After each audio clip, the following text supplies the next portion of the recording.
तीसरा है कि हमारे राजनीति में क्रिमिनल्स का, राजनीति में आपका अपराधीकरण हो गया है और अपराध का भी राजनीतिकरण हो गया है। दोनों स्थितियां हैं।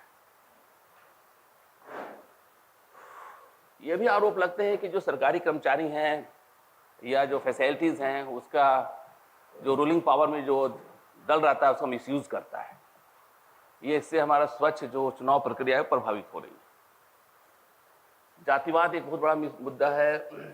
हमारे जो नैतिक वैल्यूज का पतन हुआ है ये भी एक बहुत बड़ा मुद्दा है। हम पैसे लेकर किसी पार्टी विशेष के लिए वोट डाल देते हैं। हमारा कोई अपना आत्म सम्मान नहीं है। हम चाहते किसी को है लेकिन पैसे मिल जाते हैं। ऐसा नहीं कहते सभी लोग इस तरह के हैं, लेकिन कुछ लोग तो जरूर हैं। ये भी आप देखेंगे कि बहुत से जो निर्दलीय उम्मीदवार खड़े हो जाते हैं चुनाव में, जिसके कारण कि जो मैंडेट है आम जनता का वो सही नहीं निकल पाता है। और वो इंडिपेंडेंट कैंडिडेट क्या होते हैं कि बाद में जब वो नाम वापसी का समय रहता है पैसे लेकर वापस हो जाते हैं। ये भी शिकायतें मिलती हैं। ऐसा नहीं कि सब केस में ऐसा ही होता है, जस्ट हम दृष्टांत दे रहे हैं आपको। जो समस्याएं हैं, सांप्रदायिकता एक बहुत बड़ा इशू है हमारे गणतंत्र में, जनतांत्रिक व्यवस्थाओं में। कभी कभी धर्म के विशेष पर, जाति के विशेष पर लोगों को बांटे जाते हैं। और एक मोरल वैल्यूज, राजनीति में क्या कोई अब ज़्यादा में मोरल वैल्यूज की कमी होती जा रही है। आज जब हम देश आज़ाद हुए थे उस समय राजनीतियों के कुछ मॉरल वैल्यूज थे, अब वो धीरे धीरे घटता चला जा रहा है। ये मुख्यतः जो इशूज हैं जो चुनाव प्रक्रिया को प्रभावित करता वो है। तो इनको सुधार करने के लिए निर्वाचन आयोग ने और हमारे जो जनतांत्रिक व्यवस्थाएं हैं, लोकसभा और राज्यसभा और हमारे कोर्ट की बहुत बड़ी भूमिका रही है, उनके द्वारा बहुत ही सुधार किए गए।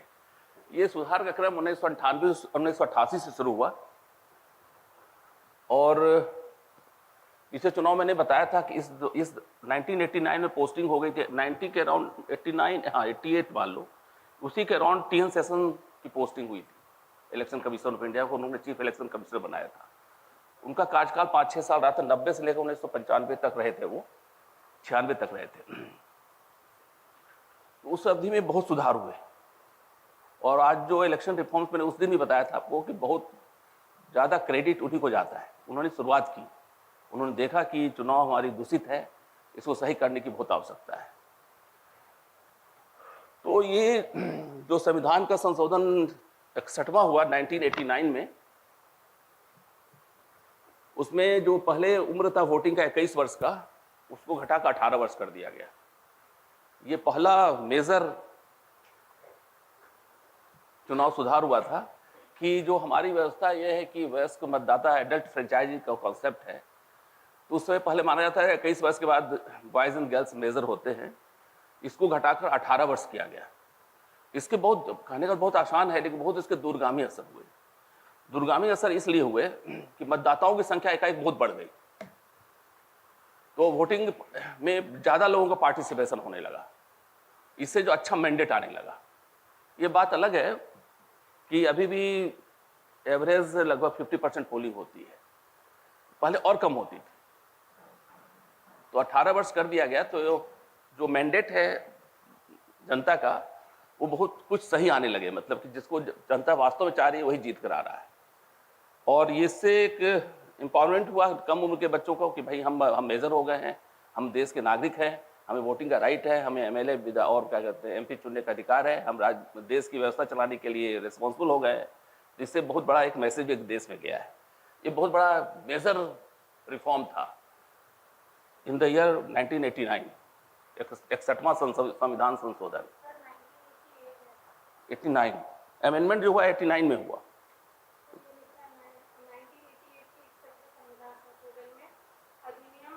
हाँ ठीक है, 88 हुआ था, लेकिन उसका जो इम्प्लीमेंट 1989 से किया गया, 1 जनवरी 89 से इम्प्लीमेंट किया गया इसको 18 वर्ष से 21 वर्ष करने का। आपका ठीक है, आप अमेंडमेंट तो 88 का ही है। उसका जो इलेक्शन कमीशन ने जो इम्प्लीमेंट किया वो 1 जनवरी 90, क्योंकि उस समय मतदाता सूची 1 जनवरी, उस समय क्या आज से 2 साल पहले तक मतदाता सूची 1 जनवरी की स्थिति में बनाई जाती थी। अब मतदाता सूची 4 स्थितियों में बनाई जा रही है। 1 जनवरी की स्थिति में, 1 अप्रैल की स्थिति में, 1 जुलाई की स्थिति में, 1 अक्टूबर की स्थिति में। क्वार्टरली डिवाइड हो गए। तो 88 का संविधान संशोधन जरूर है, लेकिन उसको भारत निर्वाचन आयोग ने 1 जनवरी 1989 से लागू किया गया, क्योंकि जो उम्र की गणना होती थी उस समय 1 जनवरी से होती थी, अभी तक होती थी, पिछले साल से ही 4 अवधि में उसको डिक्लेयर किया गया है। नंबर ऑफ प्रपोजर, पहले जो प्रपोजर थे ये कम होते थे, जिसके कारण ज्यादा इंडिपेंडेंट और दूसरे कैंडिडेट आ जाते थे। इसको बढ़ाकर 10 कर दिया गया।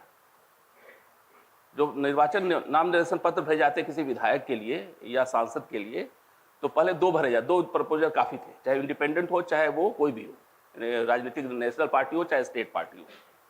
अब कर दिया गया कि इंडिपेंडेंट के लिए 10 कर दिया गया, और नेशनल पार्टी के लिए 1 कर दिया गया है, स्टेट पार्टी के लिए भी 1 कर दिया गया है।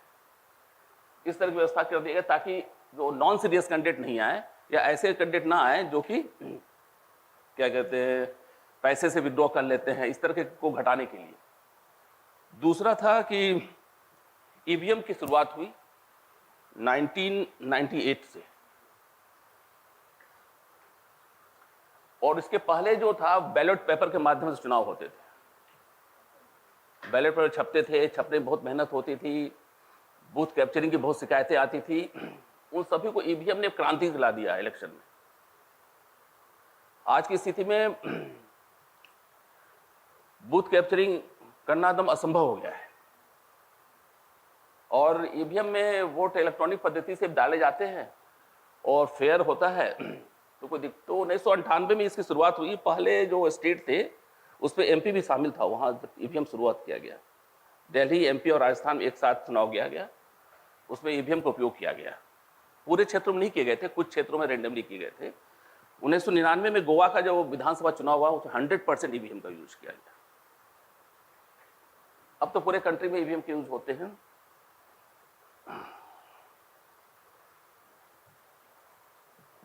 बूथ कैप्चरिंग, किसी मतदान केंद्र को लूट लेना या उसमें आग लगा देना, या वहां पर किसी को मतदान देने नहीं देना, या ईवीएम मशीन लेकर भाग जाना, ये सब बूथ कैप्चरिंग के दायरे में आते हैं।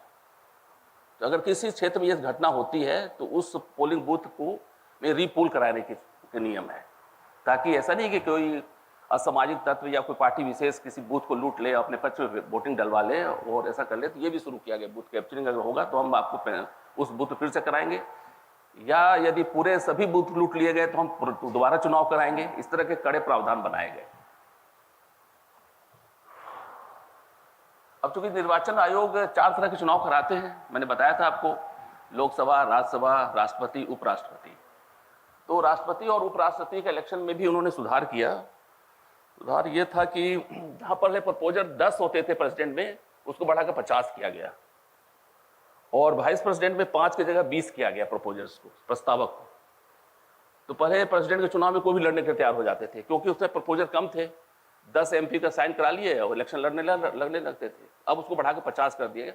अब नॉन सीरियस कैंडिडेट बहुत कम आते हैं दोनों चुनाव में। साथ ही साथ सिक्योरिटी मनी भी बढ़ा दी गई। पहले 2500 था, इसको बढ़ाकर 15,000 कर दिया गया सिक्योरिटी मनी उस समय जमा करने के साथ, नॉमिनेशन के साथ। ये भी किया गया है। ये सब रिफॉर्म्स की श्रेणी में आता है। पोस्टल बैलेट का कॉन्सेप्ट है। पोस्टल बैलेट ऐसी एक व्यवस्था है जिसमें यदि कोई मतदाता वहां क्षेत्र में नहीं है, अपने कंस्टिट्यूंसी में नहीं है, उसको निर्वाचन आयोग परमिशन देता है कि आप पोस्टल बैलेट के माध्यम से वोट डाल सकते हैं। पोस्टल बैलेट कुछ नहीं होता है, एक बैलेट होता है जो कि जिनको अलॉट किया। उसमें क्या क्या है, एक तो सर्विस वोटर्स है। सर्विस वोटर्स क्या होते हैं, जो कि पारामिलिट्री फोर्सेस है, इंडियन एयरफोर्स है, आर्मी है, नेवी है, इसमें जो कर्मचारी काम करते हैं वो है, प्लस CISF हुए, पारामिलिट्री BSF हुए, बॉर्डर रोड ऑर्गेनाइजेशंस हुए। इस तरह कुछ पोस्ट सर्विसेज हैं जो कि बॉर्डर पर रहते हैं, वो अपने घर में कम रह पाते हैं। उनको सुविधा दी गई है कि वो वोट डाल सकते हैं, और उनके वाइफ को भी सुविधा दी गई है। वाइफ या हस्बैंड उनके है, उनको भी सुविधा ये दी गई है सर्विस वोटिंग का। दूसरा, और मान लें कोई प्रिवेंटिव मेजर्स में कोई जेल में है, उनको भी वोटिंग की सुविधा दी गई है। तीसरा, कोई वोटर अगर इलेक्शन ड्यूटी में है, उसको भी, जैसे मेरी ड्यूटी लग गई कहीं मान लीजिए मेरी ड्यूटी लगती रहती है इलेक्शन में। तो अभी मेरी ड्यूटी लगी थी पिछले साल ही हम गए हुए थे पीलीभीत, यूपी गए हुए थे। तो वहाँ से मैंने अपने मतदान का उपयोग पोस्टल बैलेट के माध्यम से किया। ऑब्जर्वर के रूप में मेरी पोस्टिंग हुई थी, 1.5-2 महीना वहाँ हम रहे थे यूपी के उसमें चुनाव में। लोकसभा चुनाव था 2019 की बात कर रहे हैं उसमें।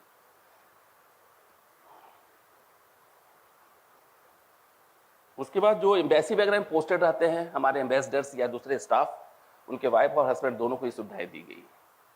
इसी तरह इस बार 2022 से जो 80 वर्ष से ज़्यादा वृद्ध व्यक्ति हैं उनको ये सुविधाएं दी गई थी कि पोस्टल बैलेट से माध्यम से आप डाल सकते हैं। उसी तरह जो विकलांग हैं, वे ज़्यादा नहीं आ सकते मतदान के, उनको भी ये सुविधाएं दी गई। इसके अलावा इलेक्शन कमीशन का अधिकार है कि किसी भी व्यक्ति को पोस्टल बैलेट डालने की अनुमति दे सकता है। मान लीजिए किसी को इलेक्शन कमीशन ने या भारत सरकार ने या स्टेट गवर्नमेंट ने विदेश भेजा है किसी काम के लिए और वो सरकारी काम पर गया है, तो उसको भी अधिकार है इस तरह का वोट डाल सकता है। ये सुविधाएं भी दी गई। इसका उद्देश्य यह है कि ज़्यादा से ज़्यादा लोगों का पार्टिसिपेशन हो इस चुनाव में। इंक्रीज इन सिक्योरिटी डिपॉजिट, इसका उद्देश्य यह था कि एक मिनट, हाँ बताइए क्या पूछते हैं।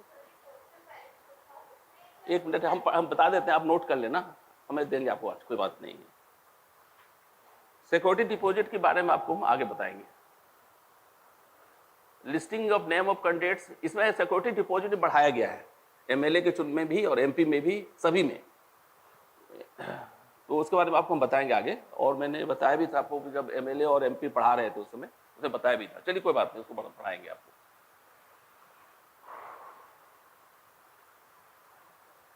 लिस्टिंग ऑफ नेम कैंडिडेट्स, तो जैसा जानते हैं कि हमारे चुनाव में 4 तरह के कैंडिडेट होते हैं। एक तो नेशनल पार्टी होती है, एक स्टेट पार्टी होती है, दूसरी होती है कि अनरिकॉग्नाइज्ड पार्टी होती है, और चौथे होते हैं निर्दलीय। 4 तरह के पार्टी होते हैं। तो इलेक्शन कमीशन ने इसमें डायरेक्शन दिया कि इस क्रम में नाम सजाया जाए। पहले नेशनल पार्टी 6 हैं, हम बताएंगे आपको आगे क्या है। देन फिर स्टेट पार्टी 56 के अराउंड है, ठीक है। उसके बाद अनरिकॉग्नाइज्ड पार्टी लगभग 2500 के लगभग है। उसके बाद इंडिपेंडेंट है। इस तरह के क्रम से सजाए जाएंगे और अल्फाबेटिकली क्रम से सजाए जाएंगे ताकि मतदाता को कैंडिडेट के नाम चुनने में सुविधाएं हो। इलेक्शन कमीशन डेपुटेशन, तो इलेक्शन जब नोटिफाई होता है, रादर चुनाव की जब घोषणा होती है, तब से सभी कर्मचारी, चाहे वो सेंट्रल गवर्नमेंट का हो चाहे स्टेट गवर्नमेंट का हो, जिस स्टेट में चुनाव हो रहा है उसमें सभी इलेक्शन कमीशन के डेपुटेशन में चले जाते हैं। उनको सस्पेंड करने का अधिकार, डिसमिस करने का अधिकार या उनकी अनुशासनात्मक कार्रवाई करने का अधिकार इलेक्शन कमीशन ऑफ इंडिया को चला जाता है। इससे इलेक्शन कमीशन का जो व्यवस्थाएं रहती हैं, सिक्योरिटी पर कंट्रोल अच्छा रहता है। उद्देश्य ये है कि सही चुनाव हो और जो कर्मचारी लगे हुए हैं वो इलेक्शन कमीशन की बात माने और किसी दूसरे की बात ना माने। नेशनल वोटर डे साहब मैंने बताया था 25 जनवरी को हर एक साल मनाया जाता है। और किस लिए मनाया जाता है? वोटर्स को जागरूक करने के लिए। अपने मताधिकार का उपयोग करें और सही उपयोग करें और बिना डर के उपयोग करें, बिना प्रलोभन के उपयोग करें और निष्पक्ष उपयोग करें। और ये 25 जनवरी क्यों मनाया जा रहा है? क्योंकि 25 जनवरी 1950 को भारत निर्वाचन आयोग का गठन किया गया था। ये एग्जिट पोल के बारे में आप लोग सुनते रहते होंगे। तो पहले होता था कि एग्जिट पोल ये होता है, इसको गैलप पोल भी कहते हैं, कि एक तो वेस्टर्न कंट्रीज में बहुत ज़्यादा पॉपुलर है कि जैसे पोलिंग हुई, मतदान हुआ, उसके बाद जो निकलते हैं मतदान करके बाहर, उससे पूछता है जो सर्वे करने वाला कि भाई आपने किसको वोट दिया, ए को दिया कि बी को दिया कि सी को दिया, किसको दिया। तो बोलता है, उसके आधार पर उनका एक सिस्टमेटिक एक फार्मूला है उसका, मैथमेटिक्स का। उसके बाद वो कैलकुलेट कर लेते हैं कौन पार्टी जीत रही है, कौन पार्टी हार रही है, कौन कैंडिडेट हार रहा है, वो कंस्टिट्यूंसी वाइज कर लेते हैं। तो ये पहले जैसे चुनाव के पहले ही घोषणा शुरू हो जाती थी एग्जिट पोल का। तो निर्वाचन आयोग ने मना किया, नहीं एग्जिट पोल तो तभी होगा जब वो चुनाव पोलिंग हो जाए कंप्लीट। तो पोलिंग जनरली 6 बजे शाम में कंप्लीट होती है, तो 6 बजे के बाद ही डिक्लेयर करते। पहले करते थे क्या कि 11 बजे डिक्लेयर कर देते थे सुबह, ताकि ट्रेंड चेंज होने लगता था कि अरे नहीं, सब पूरा देश इस ओर बह रहा है तो हम भी इसी को वोट डालें। इसको उन्होंने चेक किया। हाँ, लेकिन ओपिनियन पोल अलग होता है। ओपिनियन पोल में ये नहीं होता है कि मतदान केंद्र से कोई बाहर निकल रहा है उससे बात की जाती है, वो जनरली बात करते हैं किसी से भी, रेलवे स्टेशन पर बैठ गए वहां 10 लोगों से बात कर लिए कि आप किसको वोट दोगे, उस ढंग से निकाल। ओपिनियन पोल में कोई रोक नहीं है, हमेशा चलते रहता है। अभी देख रहे होंगे कि जो चुनाव कर्नाटका का हुआ, हमेशा ओपिनियन पोल आते रहा, लेकिन एग्जिट पोल जो है वो मतदान के समाप्ति के बाद ही निकलेगा। इसको इलेक्शन कमीशन ने चेक किया।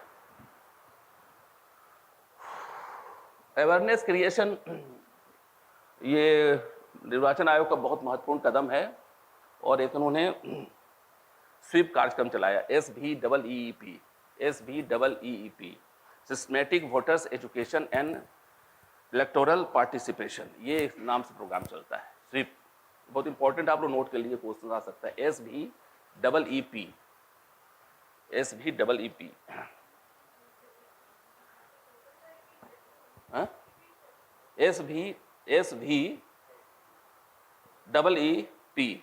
Systematic voters education and electoral participation, SVEEP.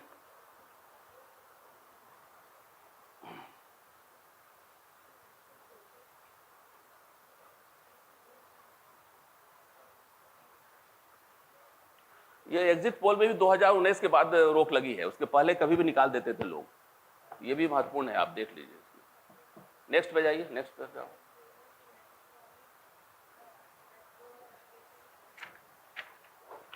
अब इसमें इलेक्शन कमीशन ने 1971 में ये कहा कि अगर नेशनल ऑनर एक्ट का कोई व्यक्ति उल्लंघन करता है तो वो डिस्क्वालीफाई हो जाएगा, कोई एमएलए या एमपी। तो इसमें कौन कौन आते हैं? एक तो नेशनल फ्लैग का कोई अपमान नहीं करेगा, हमारे संविधान का कोई अपमान नहीं करेगा, और राष्ट्रगान का कोई अपमान नहीं करेगा। यदि कोई एमपी एमएलए करता है तो वो डिस्क्वालीफाई हो जाएगा। या इसमें कोई व्यक्ति भी करता है तो उसको पनिशमेंट है इसमें, प्लस 6 साल के लिए उसको सजा का भी प्रावधान। तो ये लाया गया ताकि नेशनल जो राष्ट्रीय सम्मान का जो विषय है उसमें कोई प्रभाव ना हो।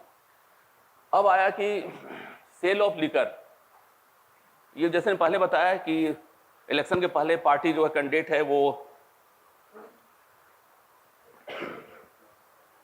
मतदाताओं को शराब देकर अपने पक्ष में वोट डालने के लिए प्रलोभित करते थे। तो आयोग ने कहा कि नहीं, चुनाव के मतदान के 48 घंटे पहले, मतलब मान लीजिए कि 3 तारीख को चुनाव है, उसके 48 घंटे मतलब कि शाम में 5 बजे से लेकर 1 तारीख के 5 बजे से कोई चुनाव क्षेत्र में बिक्री नहीं होगी, उस निर्वाचन क्षेत्र में शराब की बिक्री नहीं होगी।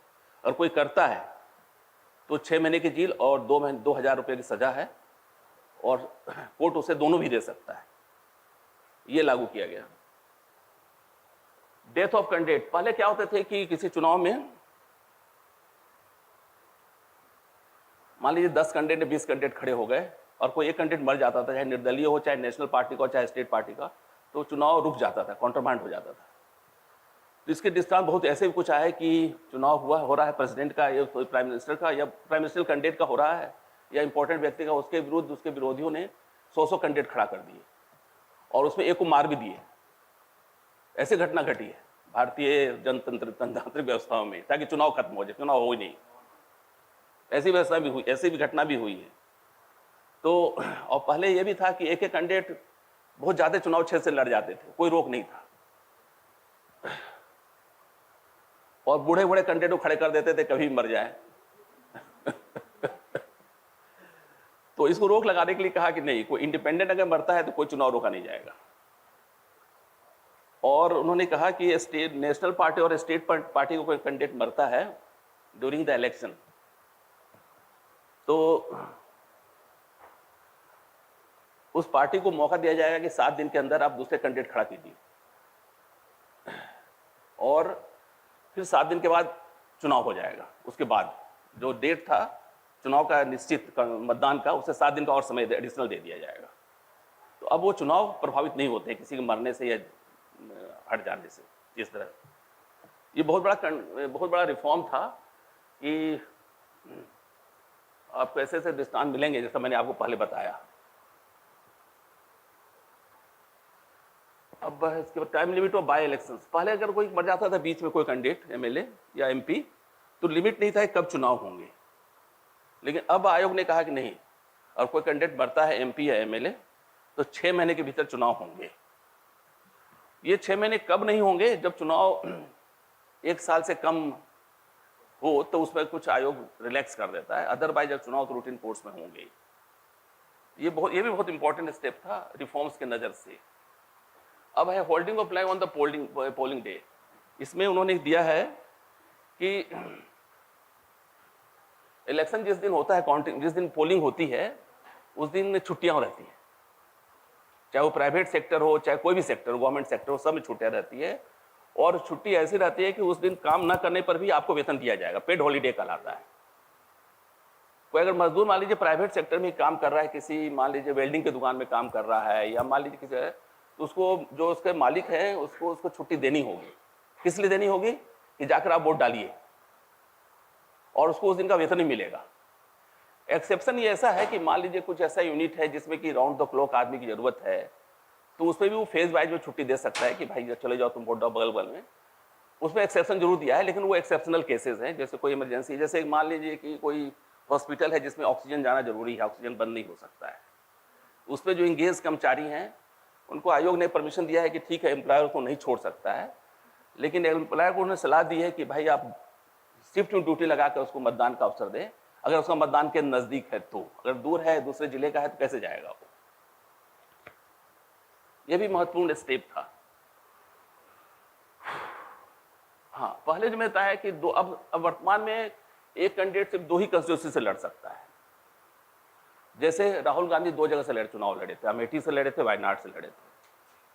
वायनाड केरला में है, अमेठी से वो हार गए, वायनाड से जीत गए। बाद में फिर गुजरात हाई कोर्ट ने, गुजरात के एक ट्रायल कोर्ट ने उन्हें वहां से भी हटा दिया। नरेंद्र मोदी बनारस से भी जीते थे और राजकोट से भी जीते थे, तो राजकोट से ने इस्तीफा दे दिया, उनको देना पड़ेगा, ज़्यादा होल्ड नहीं कर सकते कि आप 2 जगह के एमपी रहेंगे। तो ऐसे दृष्टांत मिलते रहते हैं, लेकिन एक उम्मीदवार 2 जगह से चुनाव नहीं लड़ सकते, मैक्सिमम 2 जगह से लड़ सकते हैं। पहले इसकी कोई सीमा नहीं थी, एक आदमी 4 जगह जाता था, और बाद में वो आराम से 3 जगह से इस्तीफा देता था। उसमें भी बार्गेनिंग करता था, तुम पैसे दे दो, हम तुम इस्तीफा देंगे तुम्हारे क्षेत्र से। इसको इलेक्शन कमीशन रिफॉर्म का लाया है। Provision of arms. इलेक्शन अवधि में आप देखते होंगे जितने भी आर्म्स होते हैं आम जनता के, सबको जमा करा लिए जाते हैं थाने में, और खासकर पोलिंग बूथ के 2 किलोमीटर के दायरे में आप कोई अपने पर्सनल आर्म के साथ भी घूम नहीं सकते, मनाही है। और पोलिंग बूथ में तो घुस सकते ही नहीं है। तो इसमें भी अगर आप इस तरह का इसको वायलेट करते हैं तो 2 साल की सजा का प्रावधान है। आपके पास अपना रिवॉल्वर का लाइसेंस है, लेकिन तब भी पोलिंग एक तो अव्वल है कि उसी दिन उस समय पहले हो जाता है कि आप अपने रिवॉल्वर को थाने में जमा कीजिए। अगर किसी कारणवश से जमा नहीं कर पाए, अपने पास आपने रखे हुए हैं परमिशन लेकर भी, तो आप 2 किलोमीटर दायरे में नहीं जा सकते, और जाएंगे और पकड़े गए और शिकायत हुई तो आपको 2 साल की सजा होगी। ये भी एक रिफॉर्म का श्रेणी था, ताकि किसी मतदाता को डराए धमकाए ना।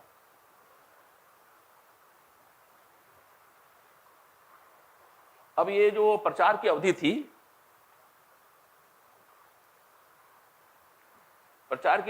इसको भी कम किया गया है, ताकि जो प्रचार अवधि में लोग तरह तरह के हरकतें अपनाते हैं कि अपने को वोट डालने के लिए न्यूसेंस करते हैं, लाउड स्पीकर तेज बजाते हैं, ये वो करते हैं। और तो इसको पहले ये 20 दिन की अवधि थी, इसको घटाकर 14 दिन कर दी गई है। ये सब बहुत कहने को लगता है बहुत छोटे हैं, लेकिन फील्ड में इसके बहुत दूरगामी असर होते हैं, बहुत दूरगामी असर होते हैं। एक दिन में एक कैंडिडेट कम से कम 10 लाख खर्च करता है अपने चुनाव प्रचार में, मिनिमम एवरेज की हम बात कर रहे हैं। और जो हम आएंगे इस मुद्दे पर कि जो चुनाव रिफॉर्म करने का उद्देश्य ये है कि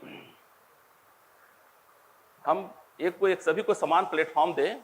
ऐसा नहीं कोई अरबपति है, मुकेश अंबानी लड़ रहे हैं, 1000 रुपये खर्च कर दे, ऐसा नहीं है। आपको उस लिमिट हम आएंगे उसमें कितना आप खर्च कर सकते हैं।